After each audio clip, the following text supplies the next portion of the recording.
BJP ने सोमवार को महाराष्ट्र विधानसभा चुनाव के लिए अपनी तीसरी लिस्ट जारी कर दी है, जिसमें बीजेपी ने 25 उम्मीदवारों के नामों का ऐलान किया। बीजेपी अभी तक 3 लिस्ट में 146 उम्मीदवार मैदान में उतार चुकी है। वहीं अगर बात करें कि महायुति की, तो महायुति में शिंदे जो गुट है उन्होंने 65 उम्मीदवारों को अपनी 2 लिस्ट में मिलाकर के 65 उम्मीदवारों का ऐलान किया है। वहीं एनसीपी अजीत पवार गुट ने 45 उम्मीदवार मैदान में उतार दिए, यानी कि महायुति ने कुल मिलाकर के अभी तक 256 उम्मीदवार इस चुनाव में मैदान में उतार दिए हैं। 288 कुल सीटें हैं और अभी तक महायुति जो है 256 उम्मीदवारों का ऐलान कर चुकी है। भारत एक्सप्रेस के लिए कैमरामैन रमेश राय के साथ कोमल शर्मा।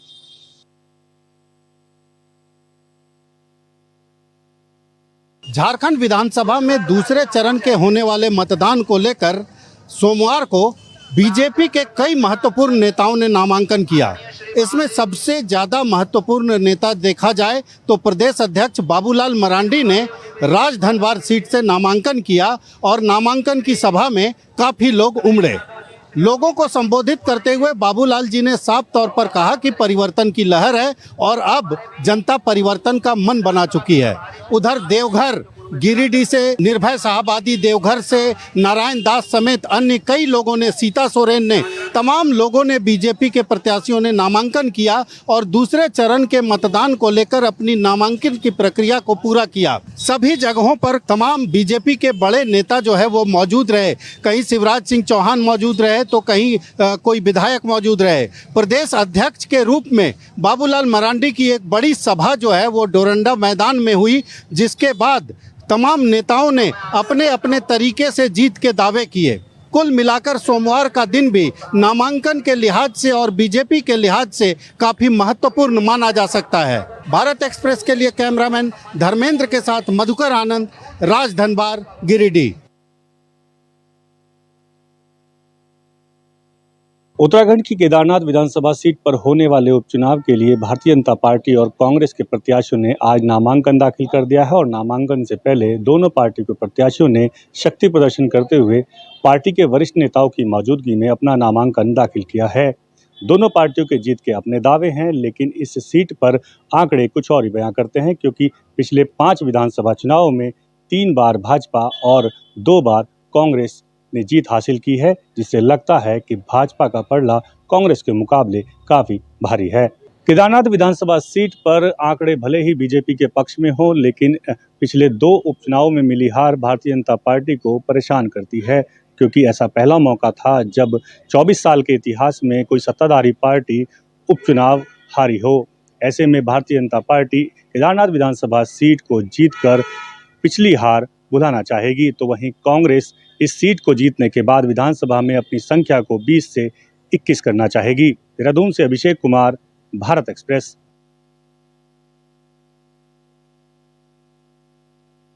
कांग्रेस पार्टी ने दिल्ली में अपनी खोई हुई जमीन को वापस पाने के लिए तैयारियां शुरू कर दी हैं।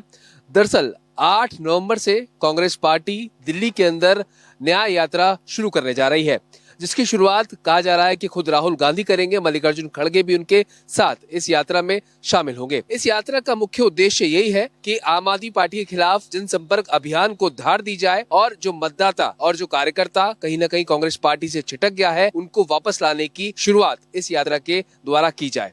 दरअसल 1 महीने की यात्रा होगी, जिसमें सभी 70 विधानसभा सीटों पर कांग्रेस पार्टी अपना एक तरह से कई चुनाव कैंपेन, चुनाव प्रचार की शुरुआत करेगी और मतदाताओं को विश्वास दिलाएगी कि जो 15 साल का कार्यकाल कांग्रेस पार्टी के अंदर रहा, दिल्ली के अंदर शीला दीक्षित मुख्यमंत्री रही, वो स्वर्ण काल था और अब जो मौजूदा हालात दिल्ली के हैं वो बद से बदतर है। दरअसल आपको बता दें कि 2013 के बाद से कांग्रेस पार्टी का जो जनाधार है दिल्ली के अंदर वो लगातार घटता रहा और आज ऐसी स्थिति है कि ना विधानसभा न लोकसभा एक भी जो व्यक्ति है वो दोनों सदनों में से कांग्रेस पार्टी का नहीं है। तो इसी के चलते अब कांग्रेस पार्टी ने तैयारियां शुरू कर दी हैं और 8 नवंबर को न्याय यात्रा की शुरुआत राहुल गांधी करेंगे, जो 1 महीने तक चलेगी और 70 विधानसभाओं तक इसमें हर एक कार्यकर्ता और मतदाताओं को साधने की कोशिश की जाएगी और मुख्य तौर पर ये जो पूरा कैंपेन होगा वो कहीं ना कहीं 2025 में एकला चलो रणनीति के तहत बनाया जाएगा। कैमरा पर्सन पवन शर्मा के साथ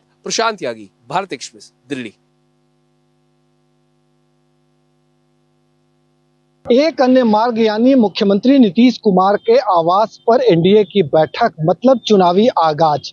इस बैठक में एनडीए के तमाम घटक दल के लोगों ने हिस्सा लिया और मुख्यमंत्री नीतीश कुमार के नेतृत्व में ये बैठक साफ कर दिया कि अब एनडीए चुनावी मोड में आ गया है। मुख्यमंत्री ने अपने जिलाध्यक्षों को सीधा सीधा निर्देश दिया कि सरकार की नीतियों और विकास कार्यों का हवाला देते हुए जनता को बताया कि डबल इंजन सरकार कैसे बिहार के विकास में लगी हुई है और आगे किस रणनीति के तहत काम करेगी। कुल मिला के इस बैठक में आगामी विधानसभा चुनाव यानी 2025 का टारगेट दिया गया, जिसमें 225 सीटों पर विजय हासिल करने की दिशा में पर्याप्त कार्य करने की सलाह दी गई और नीतीश कुमार ने साफ साफ कहा कि तमाम दलों को एकजुटता से काम करने की जरूरत है, यानी दल के फॉर्म में रहने के बजाय एनडीए के फॉर्म में काम करने की जरूरत है ताकि एनडीए ज्यादा से ज्यादा सीटों पर जीत हासिल कर सके। बैठक के दौरान महागठबंधन और प्रशांत किशोर की पार्टी जन सुराज की भी चर्चा हुई, क्योंकि बिहार चुनाव में इस बार त्रिकोणीय मुकाबला होगा और इन दोनों दलों को किस तरह से पटकनी देनी है, किस रणनीति पे काम करनी है, इसके तहत भी कई दिशा निर्देश जारी किए गए। कुल मिलाकर इस बैठक के बाद एनडीए चुनावी आगाज कर दिया है और अपने नेताओं कार्यकर्ताओं को सीधा निर्देश दिया है कि ग्राउंड पर जाकर वो लोगों को बताए कि वो एनडीए को क्यों वोट दें। सहयोगी कैमरामैन राकेश के साथ भारत एक्सप्रेस के लिए पटना से आशुतोष कुमार।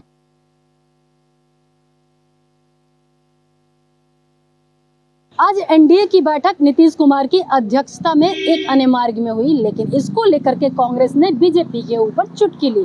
चुटकी लेते हुए कांग्रेस के प्रवक्ता आनंद माधव ने कहा कि बीजेपी के लिए यह हैरत की बात है कि अभी तक इतने सालों से सत्ता में होने के बावजूद एक नेतृत्व नहीं दे पाए हैं जिनके चेहरे पे वो चुनाव लड़ सके। मजबूरन उनको नीतीश कुमार के चेहरे पे चुनाव लड़ना पड़ रहा है। इतने सालों में भाजपा इतना ताल ठोक रही है, लेकिन अभी तक एक नेता ऐसा नहीं पैदा कर सकी जो कि भारतीय जनता पार्टी का नेतृत्व बिहार में कर सके। इसीलिए वो नीतीश कुमार के भरोसे हैं।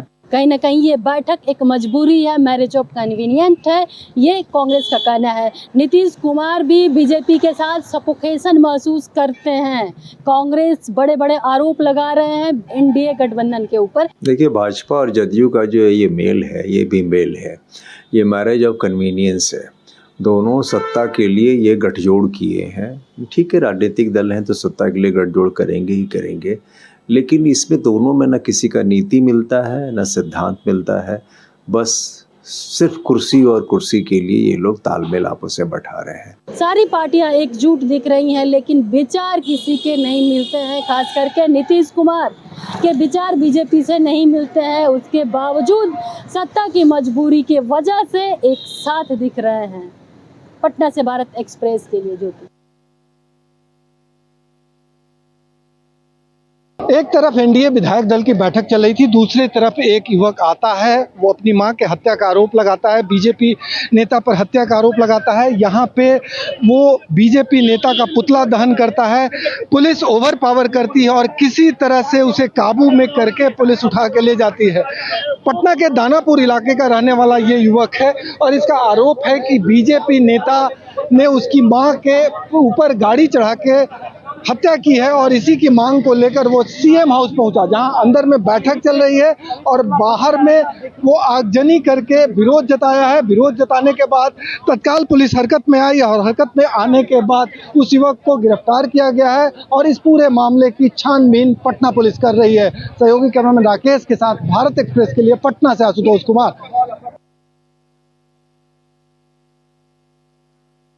बारामूला से सांसद राशिद इंजीनियर को पटियाला हाउस कोर्ट से झटका लगा है। पटियाला हाउस कोर्ट ने राशिद इंजीनियर के अंतरिम जमानत की अवधि बढ़ाने से इनकार कर दिया है, जिसके बाद राशिद इंजीनियर ने सरेंडर कर दिया। अब राशिद इंजीनियर तिहाड़ जेल में तब तक रहेगा जब तक पटियाला हाउस कोर्ट उसके ओर से दायर नियमित जमानत याचिका पर फैसला नहीं सुना देता है। पटियाला हाउस कोर्ट 19 नवंबर की तारीख तय कर रखा है। 19 नवंबर को नियमित जमानत पर फैसला सुनाएगा।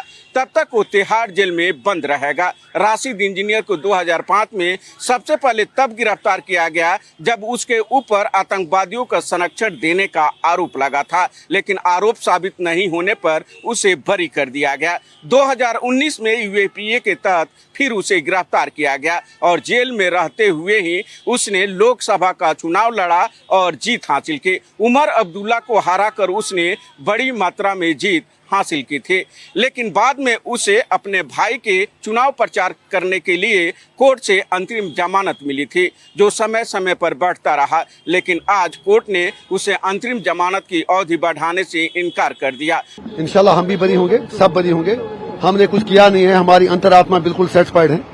हम इंशाल्लाह इंसाफ होगा, देर से ही सही, कोई बात नहीं। अब देखना होगा 19 नवंबर को जब कोर्ट उसके नियमित जमानत पर फैसला सुनाएगा तो उसको राहत मिलती है या नहीं। कैमरा पर्सन हुक्म सिंह के साथ गोपाल कृष्ण।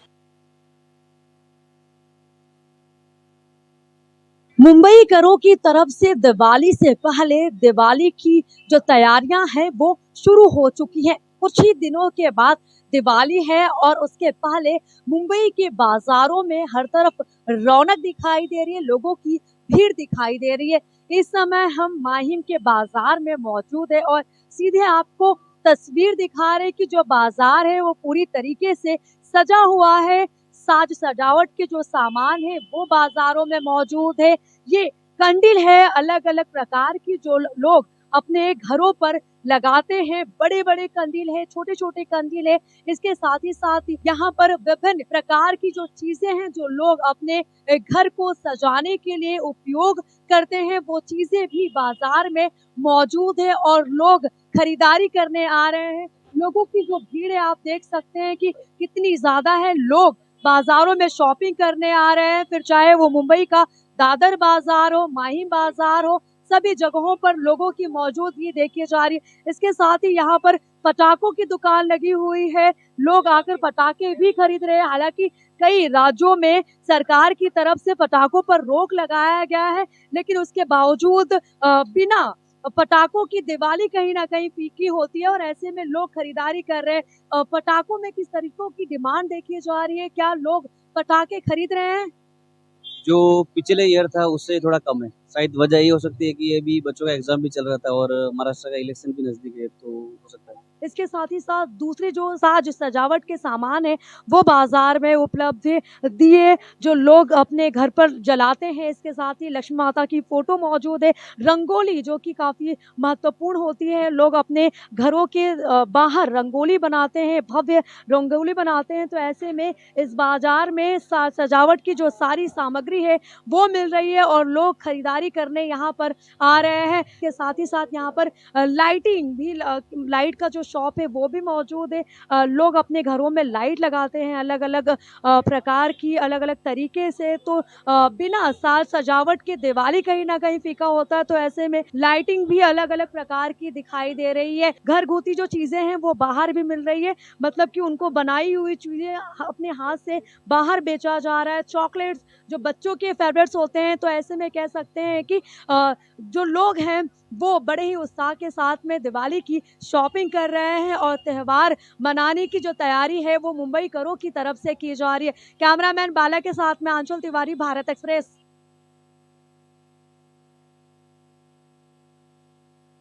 दीपावली से पूर्व गुजरात दौरे पे आए प्रधानमंत्री नरेंद्र मोदी ने गुजरात वासियों के लिए दीपावली के पूर्व कई सौगातें दी। गुजरात में सबसे पहले प्रधानमंत्री आज बड़ौदा पहुंचे। दीपावली से पूर्व गुजरात दौरे पे आए प्रधानमंत्री नरेंद्र मोदी ने गुजरात वासियों के लिए दीपावली के पूर्व कई सौगातें दी। गुजरात में सबसे पहले प्रधानमंत्री आज बड़ौदा पहुंचे। बड़ौदा में प्रधानमंत्री नरेंद्र मोदी और स्पेन के प्रधानमंत्री पेड्रो साnchez के साथ 3 किलोमीटर लंबा रोड शो किया गया। बड़ौदा में रोड शो की शुरुआत एयरपोर्ट से हुई और एयरपोर्ट सर्कल से सीधा टाटा असेंबली प्लांट तक यह रोड शो आयोजित किया गया था, जिसमें दोनों देश के प्रधानमंत्रियों ने भाग लिया और इसमें बड़ी भारी संख्या में बड़ौदा के लोग प्रधानमंत्री और स्पेनिश प्रधानमंत्री का स्वागत करने के लिए मौजूद रहे। तत्पश्चात प्रधानमंत्री लक्ष्मी विलास पहुंचे। यहाँ दोनों प्रधानमंत्रियों के बीच द्विपक्षीय वार्ता आयोजित की गई। तत्पश्चात प्रधानमंत्री अमरेली के लिए रवाना हुए। यहाँ पर भारत माता सरोवर प्रोजेक्ट की प्रधानमंत्री ने उद्घाटन किया और गुजरात वासियों को करीब 4800 करोड़ रुपए की विकास की विभिन्न परियोजनाओं की सौगात दी। बड़ोदरा में कैमरा पर्सन संजय कोष्टी के साथ अरविंद शर्मा, भारत एक्सप्रेस। दीपावली से ठीक पहले मध्य प्रदेश सरकार ने अपने कर्मचारियों को दीपावली का एक बड़ा तोहफा दिया है। आज मुख्यमंत्री मोहन यादव ने ऐलान किया है कि सरकारी कर्मचारियों का डीए 4% बढ़ाया जाएगा और ये बढ़ोतरी 1 जनवरी 2024 से लागू होगी। यानी कि 7.5 लाख प्रदेश के कर्मचारियों को इसका फायदा होगा और 10 महीने का उनको एरियर मिलेगा। सभी शासकीय अधिकारी कर्मचारियों को महंगाई भत्ता 1 जनवरी 2024 से 50% की दर से दिया जाएगा। आज हमारा अक्टूबर चल रहा है, लेकिन हम आप सबको 1 जनवरी से देंगे। मेरी अपनी ओर से एक बार आप सबको पुनः बधाई। दीपावली के अवसर पर अपना ध्यान रखें, आसपास वालों का ध्यान रखें। दरअसल मध्य प्रदेश के कर्मचारियों की मांग थी कि केंद्र सरकार के कर्मचारियों के बराबर उनका महंगाई भत्ता किया जाना चाहिए था और इसको लेकर आंदोलन भी किया था, जिस पर आज सरकार ने सुनवाई करते हुए खुद मुख्यमंत्री मोहन यादव ने इसकी घोषणा की है और 4% डीए बढ़ाने की ये घोषणा की है, जिसका कि फ़ायदा 7.5 लाख कर्मचारियों को होगा। इसमें हर कर्मचारी की अगर देखें तो 600 से लेकर 5,500 रुपये तक तनख्वाह की बढ़ोतरी हो जाएगी। 10 महीने के एरियर की बात करें तो लगभग 6,000 से लेकर 54-55,000 तक उनको एरियर मिलेगा। यानी कि कर्मचारियों की दीपावली अच्छे से मन सकेगी। कैमरामैन मनीष के साथ भारत एक्सप्रेस के लिए भोपाल से अजय भटनागर।